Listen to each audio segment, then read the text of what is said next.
Hey guys, Kevin here, Life22. Put out a podcast yesterday, and today, in February, I wanted to start. I wanted to start this a while ago. I wanted to start this months ago. This is the first episode in Flagship Freedom, my new playlist or show or a spot where I'm going to come and rant about freedom. Things that either grind my gears, maybe we'll do some guests, and we'll see where it evolves from. But this first episode, I wanted to break down to you guys what freedom is, what it means to me, what it means should mean to everybody, a gripe I have about it, about what freedom has become, and I want to give a couple examples of what would happen if you gave in to people's touting about, free liberties. So, our country was founded on personal freedom. And with personal freedom comes, as Uncle Ben says, from Spider-Man, great responsibility. With freedom comes duty. And some of your freedoms need to be checked. Which is kind of a nice part that government exists, because government is constantly checking our freedoms. And the problem is that the government is the crocodile to our hook, right? It is constantly testing us, like the telltale heart in a way, right? It's constantly haunting us to steal our freedoms. The problem is that it's not, it should be like that, like a reminder that your freedoms exist, and you need to consistently think of your freedoms as something that you have to constantly fight for. And a lot of people don't do that. A lot of people just, they take them for granted. Oh, no one's coming to take them, right? Well, guess what? Government is the long game. The short game would be a foreign power, right, coming to invade the U.S. and take your freedoms away, right? And that's the most easiest thing, right, to see. The problem is a lot of people don't realize that the government is there as well. It is our abroad, or our domestic, not our abroad, threat to our freedoms. And our founding fathers knew that government could be so powerful that it could trample over other people, and that it also needs to be kept in check. And the issue is that your freedoms can be taken away at any time by the government, and that's the problem. And the founding fathers wanted us to keep freedom in check, wanted to make sure that our freedoms were protected, because we each had personal responsibility. We had duty to protect those freedoms for future generations, as past generations had protected those freedoms. And even the smallest slight against our freedoms should be defended. We should defend our freedoms against the smallest of slights against it, because that is how people take your freedoms away in the long game. I believe it was Benjamin Franklin, those who sacrifice freedom for safety deserve neither, and that is very true. A lot of our founding fathers believed that the government could get out of control, and it should not be centralized to one federal power. It should be divvied up to the states, and that the states would all come together to prevent an empire from coming. We're the greatest nation in the world. Well, that's awesome. It's because we have a lot of cool stuff like freedom, and people come here for freedom. People come here for the American dream, right? That dream of coming to America to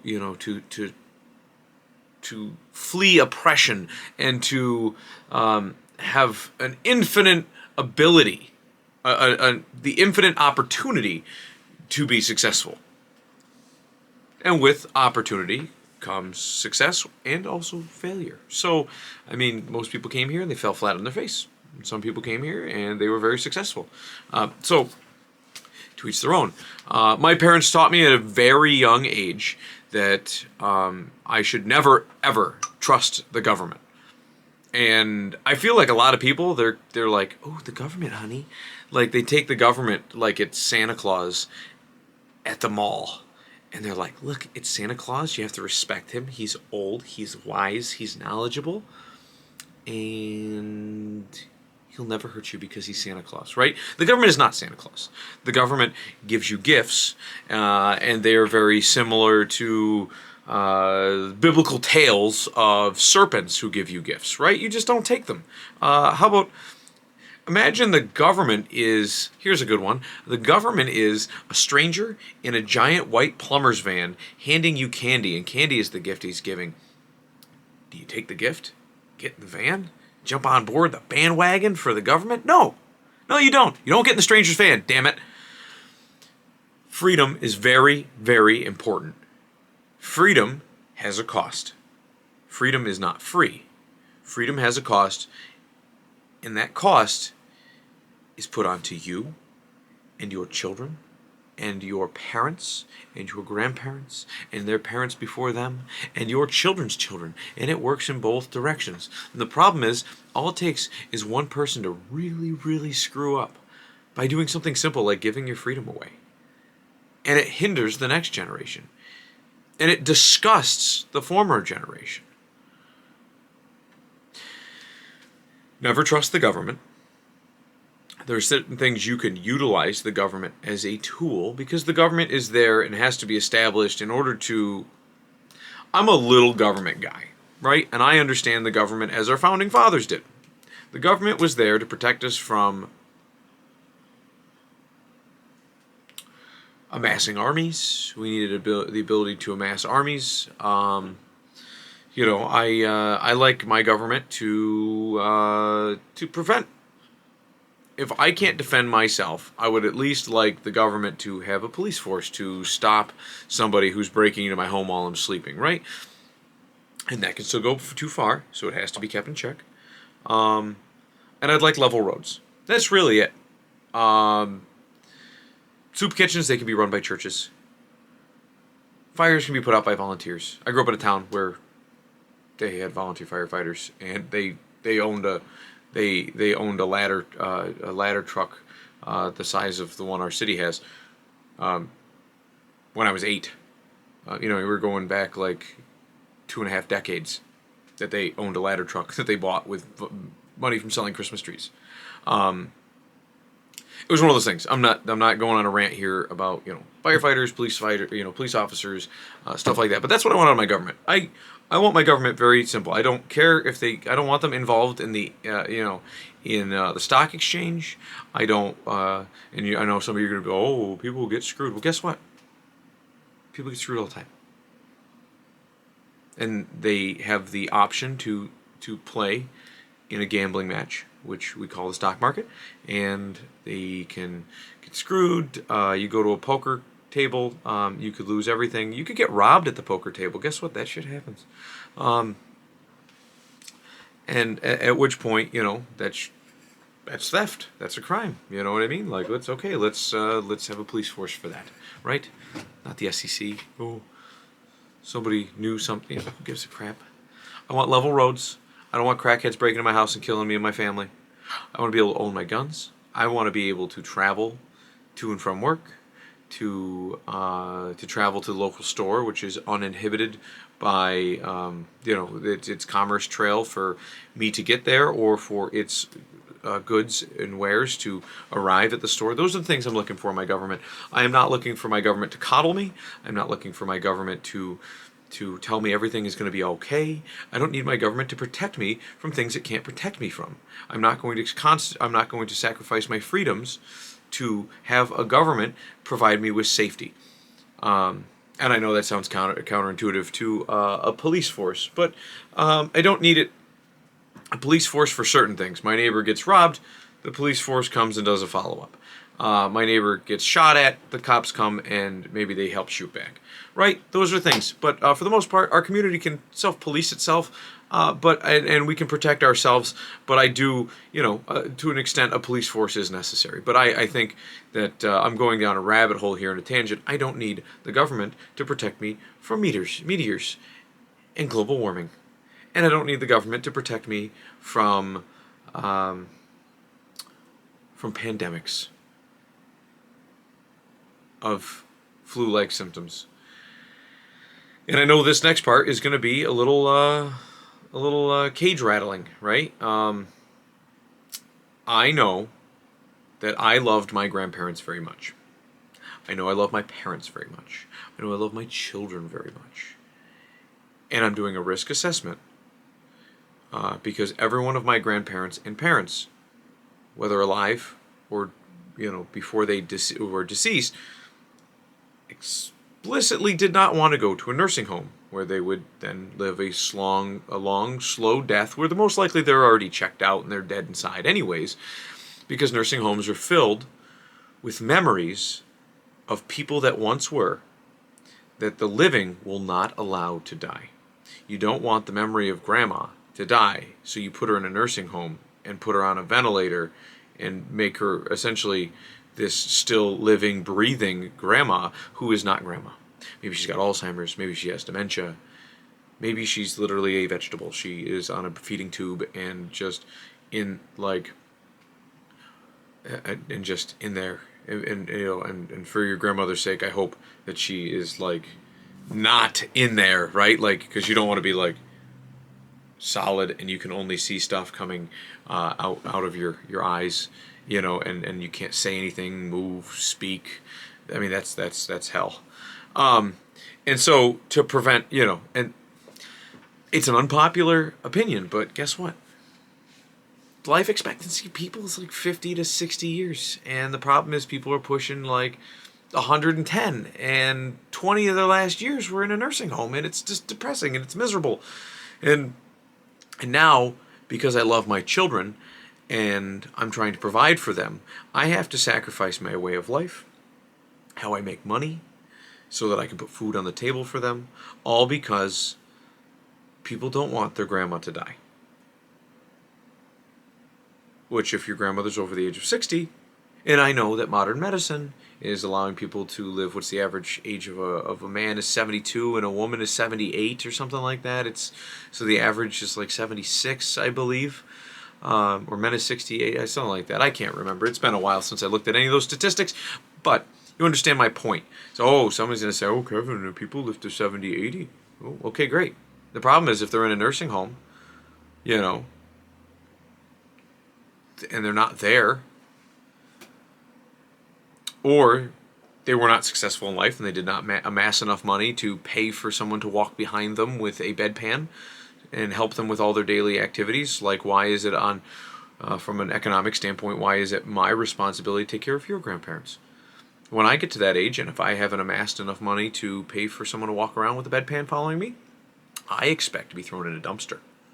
That's it. I don't want to be put in a nursing home. Take me out back like Old Yeller. That's it. Okay? So we're destroying my children's future, your children's future, your grandchildren's future, whoever I might be addressing in the room, over something that has very little ability to kill children.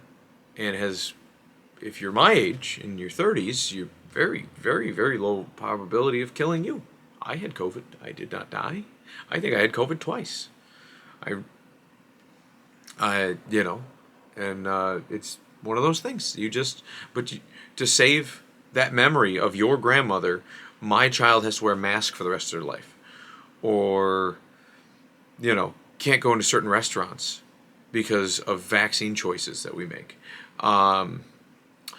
These are just destroying the commerce trails. So now there's no goods in my store, or there are astronomical prices because they're in artificial scarcity, because they're sitting on cargo ships due to embargoes and other issues and lack of people showing up to work because they're all afraid and they're waiting for the government to sign off on the fact that it's all better, and it's not going to be all better because it's never was an issue. Millions of people died. Well, yeah. But guess what? Millions of people die every day. You don't get rid of cars because people die. It's one of those things. Don't trust the government. Have duty with your freedom. The ability for you to stand up for your freedoms. The ability to have you not impose your freedoms on other people.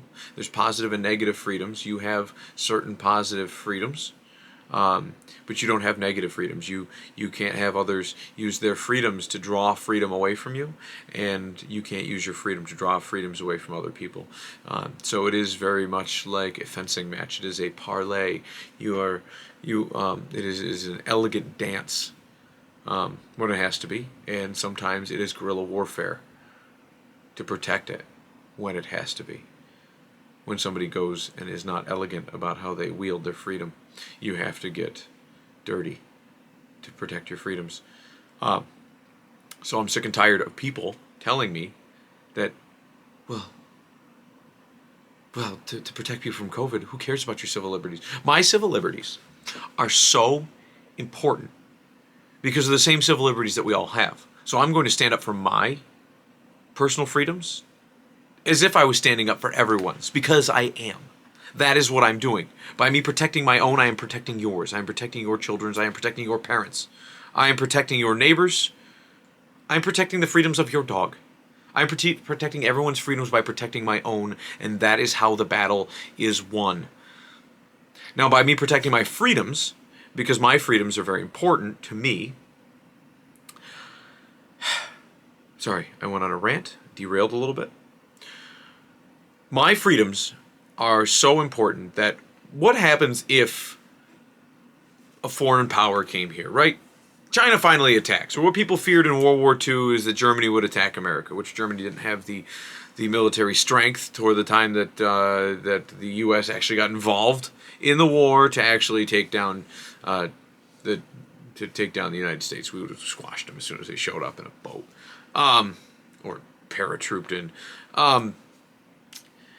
Let's say China comes and tries to take over, right? I doubt that would happen either. We're still a pretty strong power, but let's say some foreign power comes and takes over. Guess what? Or tries to. We're in a big battle with them. We attack them. We attack them.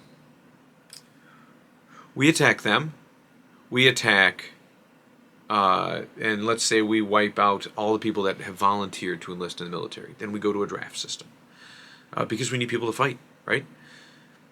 And then what happens is, let's say that we start losing, and we lose all the people that we have drafted. Guess what? Then you have to start drafting the women and the children, because you have no men at home to fight. I know that sounds sexist, right? Oh, women can fight too. Good, go fight. Good, get drafted. Volunteer, enlist.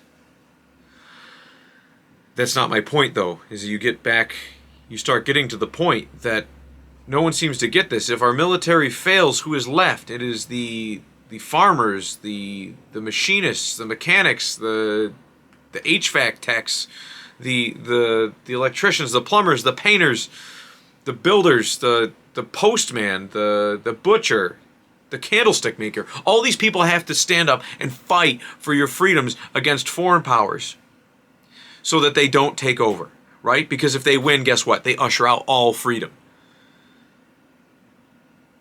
They're going to take a lot of lives. They might just shoot everyone dead, right? All the fighters are dead, and you just have women and children left, the ones, the meek, the weakest amongst us. Just assume that they're just going to take a bullet in the head, because they're probably going to die. And if they don't die, it'll turn into maybe 1917 to 1930 Germany, or Russia, where it's a Soviet state, and then it converts right into a communist state, and they start throwing people in the gulags, and innocent women and children are thrown into Siberian hellholes, where they are begging for death, and death comes to a lot of them. And it is a brutal, brutal situation. I recommend to everybody to read The Gulag Archipelagos by Alexander Solzhenitsyn. But that aside, essentially, that's what happens. So yes, we send every we send every volunteering able body up. We send we send people against their will in a draft system. We send everybody, anybody who doesn't want to go, until the point that we're now just drafting women and children. And that's, my kids are home from church. And that's what's going to happen.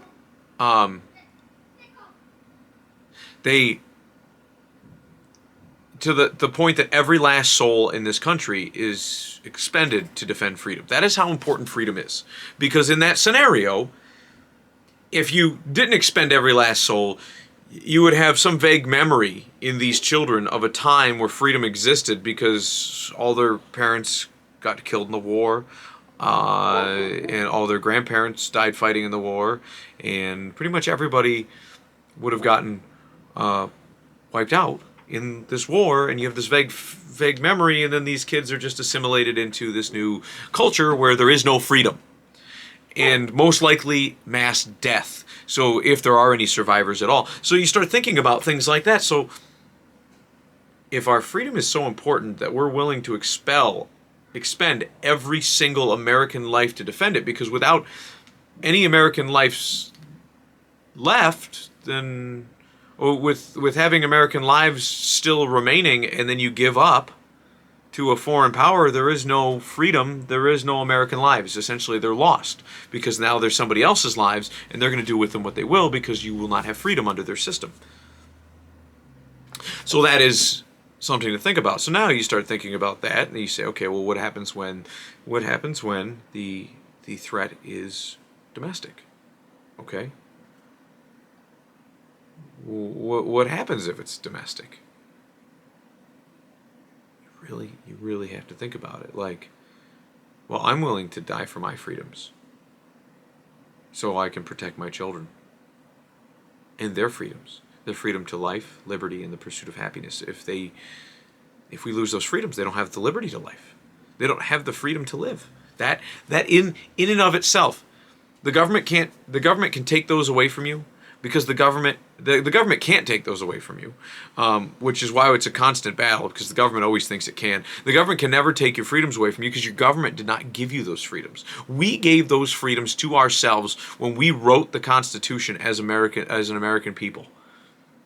We wrote the Constitution, we wrote the Declaration of Independence, we put together the Bill of Rights. If you read the Federalist Papers, they described how after much resistance, the Founding Fathers didn't want to have a Bill of Rights. They said there is no reason to put down 10 things. That's arbitrary, because we have an innumerable amount of rights that cannot be defined in a simple document. And just because they're not written there does not mean that they are freedoms that you do not have. And that is what the Founding Fathers said. And then all of a sudden, many decades pass, and people go, oh, if it's not written in there, it must be a power of the government. No.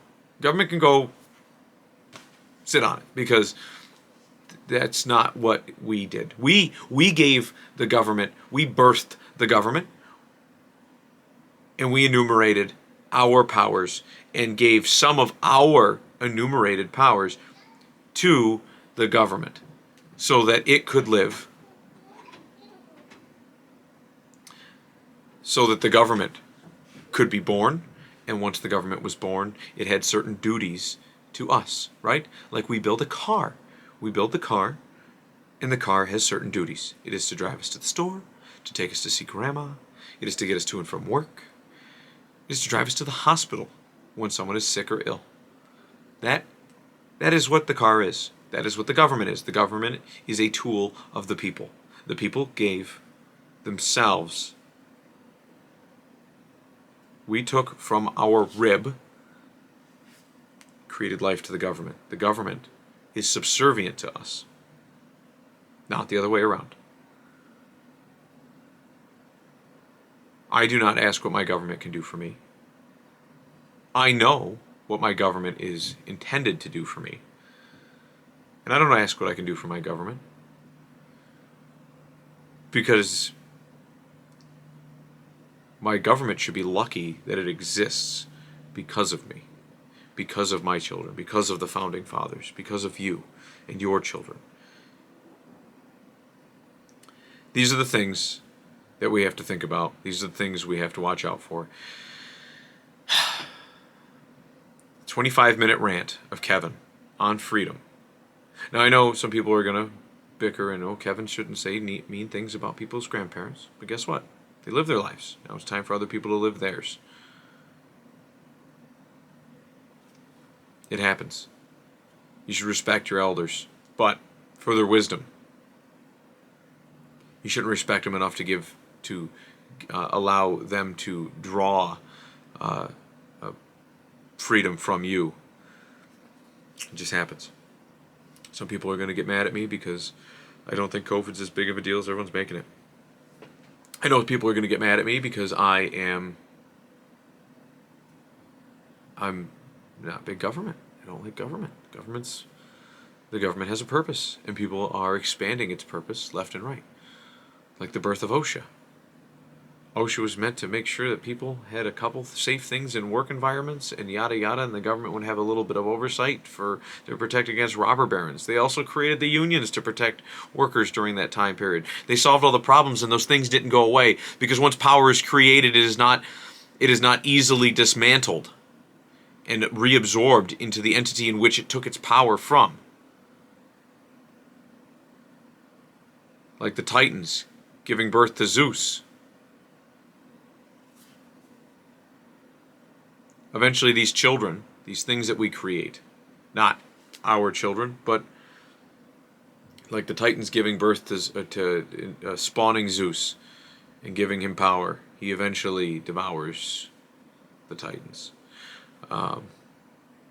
We gave power to the government for a purpose, for longevity. It had certain things that it must do on behalf of the people. It had a purpose, and its purpose has been corrupted over time. And eventually, that government will devour us if we are not careful, because this is not a good triumphing over evil. This is a symbiotic relationship between parent and child, the government being the child and the people being the parent, in a timeless struggle. Just like parents, your newborn will cry and scream, trying to dominate you and understand where its bounds lie. It's not intentionally trying to dominate you. It just needs to know what it can get away with and what the world is, and that's the best way it can perceive it, as a dominance hierarchy. And that's what the government is doing. And we must have that struggle back with it so that it can remember and learn the bounds, so we can have a peaceful relationship with the government. The problem is that we are not Borg. We are not one group of individuals amalgamated into one thought process. We are split. We are a group of people with differing ideas and opinions. And so which makes it easier for the government to divide and conquer us, because they're dealing with one collective, like an insane person with multiple personality disorder or bipolarism and what have you. And so we're constantly rifting amongst internally.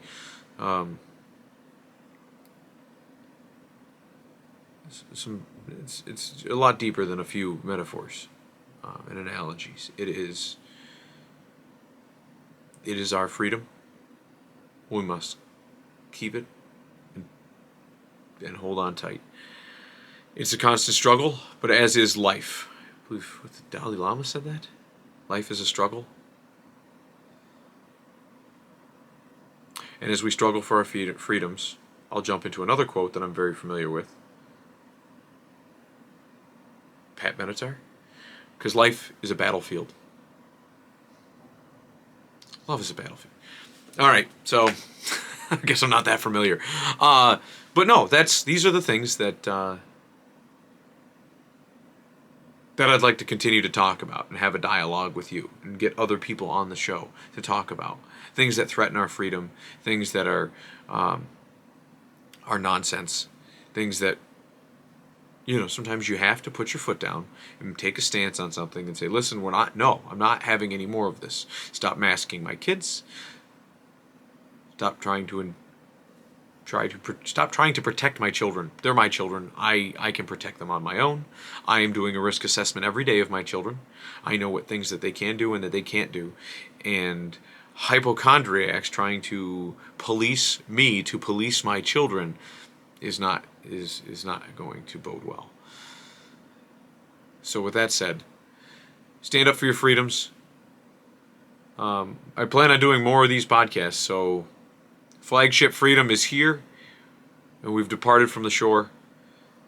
And if you'd like to get your name on the roster, like, subscribe, comment below. Let me know how you think your captain's doing here on the Flagship Freedom as we cruise ahead to a better tomorrow, a more freer tomorrow, a beautiful tomorrow, because the sun ain't setting on this ship, boys and girls. And we'll see you next time. Life 22, Flagship Freedom.